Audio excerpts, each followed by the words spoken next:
as I remember what we talked about last time, just looking at ratios, and again, since then, we've tightened the belt in some areas and we've effected some layoffs and we've closed the building.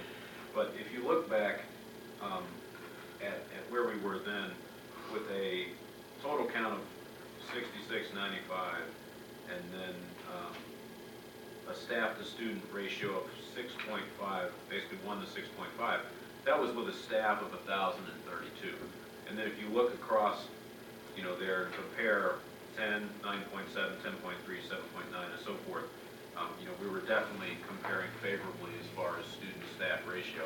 That's all staff. I mean, that's not teachers. That's every employee. And then, the same thing there. Students per teacher head count, 1 to 14.3 as the district average, as compared to the rest as you see working across. With only Wayne Westland having a better, at least based on those numbers, ratio. And again, with the student to teacher ratio, it includes all of the teachers, the employees, the social workers, the psychologists, speech, any of the special ed that typically have lower class sizes. So it takes all of that into account. So it's one general number, not just saying general ed students. Right. When we go to the next page, this breaks down our counts based on the special ed counts.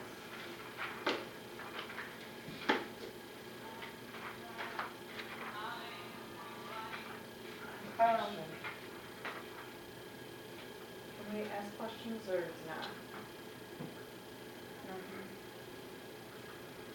Let's. Can you save the question? We'll get through, and then we'll take Sure. questions at the end. Mm-hmm. I think one thing I remember looking at when we went through this the last time, in my pencil to the left of that top number, you see student count FTE 6948.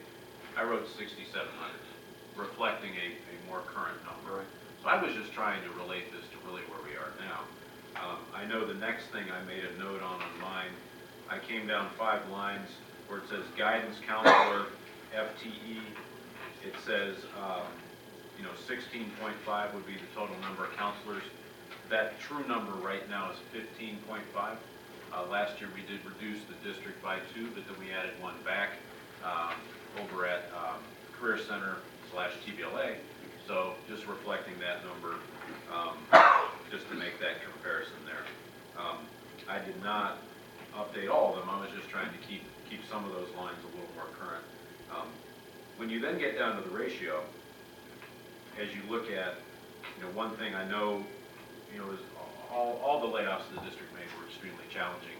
But one thing I wanted to make sure we took a look at was, are we going to be able to support the students we have with the recommended layoffs that we were putting before the board? And so the bar that I updated on my sheet was the second bar down under ratios. It says students per guidance counselor FTE. The number there is 422. With the layoff and the current student enrollment, it's 432. So it's one counselor to 432 students. And if you look at that number and then compare, we definitely compare favorably even after the difficult reduction we made. As you see, the other districts 1 to 723, and Elm Park 1 to 661, and so forth across the board. And again, these numbers are from the 14-15 school year, and also a lot of the information comes from CEPI, that they pull directly from the CEPI reports and the NSCS, and so the state reports. So some of that information comes directly from those sites versus us giving them the information. So we didn't have 15, 16 available to us? No, they didn't have, excuse me, when they did the review, our audit wasn't finished, so the numbers weren't finalized, and so the state didn't have all the numbers, and when they were pulling the data, they weren't pulling it all from the updated reports. So, and that was true for just about every district when RISA was working through this, because when they were working on this in the fall, the audit numbers following the audit take, what, 1 or 2 weeks? We have to upload it by November Get uploaded to 1st. the state, and then that's on our website. So the way this is put together, RISA staff are harvesting this information off peer district websites based on most recent audited numbers, which in this case, based on when the should have access at this point now That's to correct. the 15, 16 numbers, so we can look at our true actual. That's For us, correct. yes. It'd be harder for us to get the other districts, but for us, yes. And if that's something that you want me to go through as full, we can work on that too. I think that would be good, so we can be actually working on our true numbers. But then again, too, we're also gonna have different numbers for 16, 17, because we did make cuts after the 15, 16 school year. So even Right. then, too, we're going to have different numbers from that, too. But, And those are the ones I was sharing, so like the counselor, that reflects, you know, the net minus one, and then that ratio. Of course, I didn't update them all, I was just trying to have a better flow with our current numbers. Well, and I'm not an educator, but how is it possible for a social worker to have 833 on their caseload and a psychologist to have 1,158? Not on the caseload. Not on the caseload, yeah. So it's just the It's a number we student have per divided into the total psychologist. number of students. So, but it's right, it's overall population for social workers. right, So how about if we get true numbers of what the psychologist, what their caseload is? Because that's not relevant. If they're not seeing this number of students, you don't just divide the number of social workers by the number of students we have. So what's a true caseload for these positions?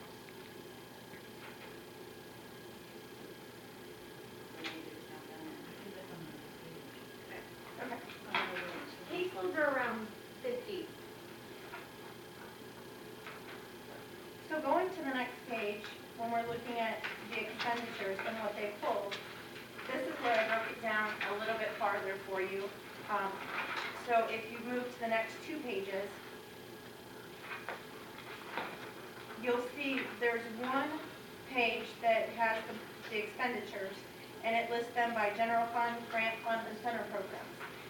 Because the way that they did it, they lumped everything all together, so it made it look like it was a bigger number than what we were actually spending on general fund.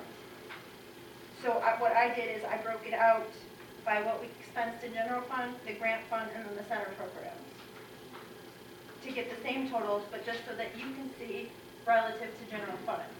Then I went further on the 3rd page, the 2nd page behind it, and broke it down, because some people aren't aware of what pupil services are. So I broke it down farther, that included pupil services to be guidance and counselors, health, psychologists, and then broke that out by general fund, grant, and the center program. Just so that you could see what we were spending the money on in the areas. Because when you look at,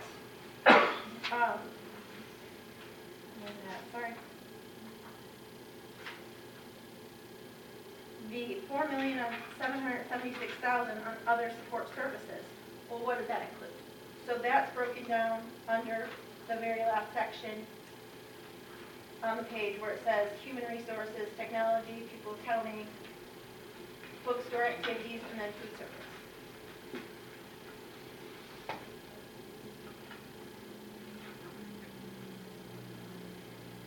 And then when we went into operations and maintenance and transportation, instead of just breaking it down by those, I broke it down farther into salaries and benefits, purchase services, repair, supplies, which include then utilities and such, capital outlay and so forth.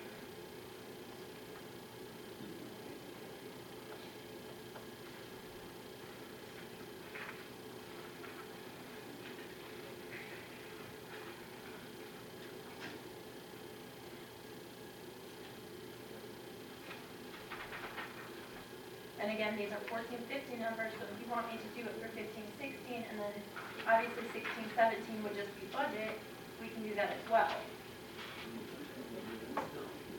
so, you know, one thing for the board to reflect on, and Penny, you may know this, or Pat right offhand, I'm not sure between 1450, which is this bar of numbers that were, you know, audited and released, in 15, 16,